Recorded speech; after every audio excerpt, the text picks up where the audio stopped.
अभ्यासनी news से मैनपुर। राजीव तोमर एक जाना पहचाना सा नाम है। इन दिनों इनका एक वीडियो सोशल मीडिया पर वायरल हुआ। फेसबुक पर मंगलवार के दिन राजीव तोमर ने एक ऐसा वीडियो बनाया जो लाइव था और उस लाइव में वो अपनी पत्नी से कहते हैं, तू बैठ जा, सरकार तो किसी की बात सुनती नहीं, कम से कम तू मेरी बात सुन ले। चूंकि सरकार से वो नाखुश हैं और वो कहते हैं कि व्यापारियों के हित में सरकार कोई काम नहीं कर रही है। और इतना बोलते हुए कुछ और अपनी पत्नी से बात करते हैं। पत्नी का नाम है पूनम। और बात करते हुए एक पुड़िया खोलते हैं और पुड़िया खोल करके उस पुड़ियों के मुंह में रखते हैं और ये भी कहते हैं कि मैं तो मर जाऊंगा, मेरा शरीर मर जाएगा, लेकिन मेरी आत्मा नहीं मरेगी और मेरे बच्चे जो हैं वो भगवान जाने, भगवान उनका क्या करेंगे। और ये कहते हुए जैसे वो पुड़िया अपने मुंह में डालते हैं, इनकी पत्नी को आभास होता है कि कहीं ये जहर तो नहीं है और वो छीनने का प्रयास करती है। उस वीडियो में लाइव देखा जा रहा है कि वो छीनने का प्रयास करती है और छीन लेती है, लेकिन असमर्थ होती है। क्योंकि जेंट्स के हाथ से कोई भी चीज इस तरह छीन लेना ये बिल्कुल हो नहीं सकता है। क्योंकि अचानक में सब कुछ इस तरह हुआ कि पत्नी को कुछ सूझा नहीं, वो उनके मुंह में उंगली डालती है और जितना निकल पाता है वो जहर को निकालने की कोशिश करती है और उसके बाद बचा हुआ जहर उसे कुछ समझ में नहीं आता, वो स्वयं खा लेती है। शोरगुल होता है, चूंकि पत्नी चिल्लाती है। शोरगुल से आसपास वाले जितने लोग होते हैं वो अंदर आते हैं और पति और पत्नी दोनों को हॉस्पिटल में भर्ती करवाते हैं। हॉस्पिटल पहुंचते पहुंचते पूनम जी की तबीयत बिगड़ती है और डेथ हो जाता है। यानी पूनम तोमर जी की पत्नी का डेथ वहीं हो जाता है। और इन दिनों राजीव तोमर जो है आईसीयू में भर्ती हैं और जिंदगी और मौत के बीच जूझ रहे हैं। डॉक्टर का प्रयास है कि उनको पुनः जिंदगी मिल जाए और एक जिंदगी जिए। अब हम आपको थोड़ा डिटेल्स बता देते हैं। राजीव तोमर एक जूता के थोक व्यापारी हैं और इनका जो दुकान है वो चल रहा होगा, लेकिन इन दिनों थोड़ा वो कर्ज में डूबे हुए हैं। इनका ये कहना है कि सरकार का सिस्टम ठीक नहीं, अब व्यापारियों के हित में सरकार काम नहीं कर रही है। और ये अपने पड़ोसी से जो दुकानदार थे उनसे कुछ कर्ज भी लिया था चलाने के लिए, लेकिन असमर्थ हो गए और असमर्थता में ये विचलित होकर के इस तरह का कदम उठा लिया। ये रहने वाले हैं बागपत के कासिमपुर खेरी गांव के, लेकिन सुभाष नगर में पिछले 5 वर्षों से ये रह रहे हैं अपने 2 बेटे और पत्नी के साथ। बेटा का नाम विपुल है और दूसरे बेटा का नाम रिदम है। ये दोनों छोटे छोटे बच्चे हैं और इनको छोड़कर इस तरह जघन्य अपराध करना कहाँ तक उचित था। अब देखिए, इनकी पत्नी बेकसूर थी, पति के बचाने के चक्कर में अपनी जान से हाथ धो बैठी। 2 बच्चे छोटे छोटे हैं, किस तरह इनका पालन पोषण होगा कहना मुश्किल है। अब बता रहे हैं जिंदगी और मृत्यु के बीच जूझ रहे राजीव तोमर, तो भगवान करे वो अच्छे होकर के घर आ जाए। पूरा का पूरा जो जिम्मेदारी है 2 बच्चों की जिम्मेदारी ये इन्हें ही झेलना पड़ेगा। अब उनकी हिम्मत नहीं होगी कि वो स्वयं को खत्म कर दे 2 मासूम बच्चों को छोड़ करके। जिंदगी कहाँ चली गई, कहाँ से कहाँ तक जिंदगी चली गई। माना आप कर्जदार थे, माना आपने कर्ज लिया, बहुत सारी व्यवस्थाएं हैं जिससे आप कर्ज को चुका सकते थे और सामने वाले से आप रिक्वेस्ट करके कुछ समय मांग सकते थे। जरूरी नहीं, आप कर्ज तो आप ले लिए, आपके 2 बच्चे और पत्नी तो बेकसूर थी, उसने तो कर्ज लिया नहीं। आपने घर चलाने के लिए, दुकान चलाने के लिए आप कर्जदार थे और आप मर जाएंगे तो क्या समझते हैं कि आपके बच्चों को और आपकी पत्नी को क्या लोग छोड़ देंगे? कदापि नहीं छोड़ेंगे। मैंने अपनी आंखों से देखा है। अभी बहुत चंद दिनों की बात है, कोरोना काल के बाद की बात है कि एक पति थे जिनका हार्ट अटैक से मृत्यु हो गई। वो भी ऐसे ही थे, कुछ कर्ज लिया था और उनकी एक बेटी थी और बेटी है और उनकी पत्नी, दोनों को छोड़ करके उनको तो हार्ट अटैक हुआ।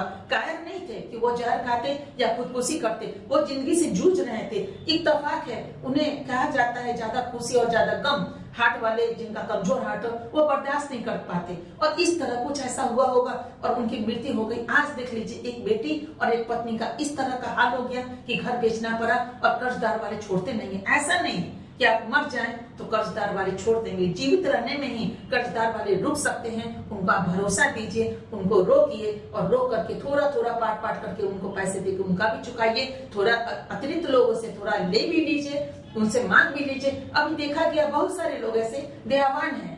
हमारे देश में 135 करोड़ की आबादी है, क्या ये आबादी आपको मदद नहीं करती? जो अंतिम चारा आपको यहाँ तक ले आई कि आप जहर खाने पे मजबूर हो गए और बेकसूर पत्नी मारी गई। पत्नी भी बेवकूफी कहेंगे और पति को भी हम बेवकूफी कहेंगे। बेवकूफ ईश्वर माफ करे और जो सुन रहे वो भी मुझे क्षमा करें, लेकिन ऐसे लोगों को क्या कहेंगे? बेवकूफी कहेंगे ना। ऐसे लोग तो कायर होते हैं जो जिंदगी से हाथ धो लेते हैं। जिंदगी को जूझिए, जिंदगी जूझने का नाम है। जिसने रामायण नहीं पढ़ा, ये रामायण को देखा नहीं, पढ़ा नहीं, सुना नहीं, जाना नहीं, वो फिर से रामायण को खरीदे और फिर से पढ़े। भगवान श्री रामचंद्र जी ने भी 14 वर्ष वनवास काटा था, कहाँ वो कुछ किए? भगवान ने इंसान के रूप में ये धरती पे अवतार लिए और अवतार लेकर दिखाया कि जिंदगी में अगर आपको सुख मिलेगा तो दुख भी आपको ही भोगना पड़ेगा, कुछ पूर्व जन्म का और कुछ इस जन्म का। इसलिए लोग कहते हैं कि अच्छा कर्म कीजिए और अच्छा फल प्राप्त कीजिए। भगवान जाने कौन सा कर्म हम लोगों से हो जाता है, पिछले जन्म का तो याद नहीं, लेकिन इस जन्म में जरूर चाहते हैं कि अच्छा कर्म करें तो इस जन्म में भी फल मिले और आगे आने वाले जन्म में भी हम मनुष्य रूप में ही जन्म ले और हमारी जिंदगी बहुत ही सुनहरी, लुपरी, इंद्रधनुषी रूप में निखरे और नूरमय बन जाए, ताकि पूरी दुनिया को हम नूर दे सके, नूर भर सके। तो राजी तोमर क्यों घबरा गए? और घबराए तो घबराए, इनकी पत्नी का रूप देख लीजिए कि विचलित होकर के, और ये क्या की कि जहर छीन करके उनके मुंह से निकाल करके खुद खा लिया और जो पुड़िया में बचा था खाकर और जिंदगी गवा गए। अरे इस दरमियान तो आपको अपनी पत्नी पति को हॉस्पिटल पहुंचाना चाहिए था। आज राजीव जी भी बच जाते और आप तो अच्छे ही थे। कम से कम फिर एक बिखरी हुई जिंदगी, एक बिखरा हुआ घर, एक पूर्ण परिवार में शामिल हो जाता। 2 बच्चे का क्या होगा? बच्चे को सिर्फ जन्म दे दिया, इतना ही आपका अधिकार है। एक माँ बाप का इतना ही फर्ज है कि बच्चे का सोचा नहीं, जो भी चलना सीखा नहीं, अभी पढ़ रहा है, लिख रहा है, छोटे छोटे बच्चे हैं, उसको छोड़ दिया। अब हो सकता है राजीव तोमर दूसरी विवाह कर ले, उस बच्चे का क्या होगा? पहलू तो ये भी है, पत्नी मर चुकी है विचलित होकर के। पत्नी को भी ऐसा नहीं करना चाहिए था, जूझना चाहिए था, पति को बचाने का प्रयास करना चाहिए था। दूसरी बात, हम देश के नागरिक से यह कहना चाहेंगे, वो महिला हो या पुरुष हो, अपने कदम से कदम मिला करके अपनी पत्नी को खड़ा कीजिए। लोग की ऐसी चेष्टा होती है, सोच होती है, नहीं हम जो कमा रहे हैं परिपूर्ण है। और एक ईगो कहाँ से आ गया? वो स्वाभिमान कहाँ से? घर में कैसा ईगो, कैसा स्वाभिमान और कैसा वो कि नहीं जो करेंगे हम करेंगे, अपने पति घर को चलाने का जिम्मा टेका हम ही ले लेंगे, महिलाएं नहीं ले सकती? बिल्कुल नहीं। अगर पढ़ी लिखी महिला है तो, या ना भी पढ़ी लिखी है महिला है तो, सरकार बहुत सारी व्यवस्था दे रही है महिलाओं को भी आगे बढ़ने के लिए, पुरुषों को भी आगे बढ़ने के लिए। महिलाओं को आगे बढ़ने दीजिए, कभी कदम मत कीजिए। ये परिस्थिति किसी के घर में भी आ सकती है।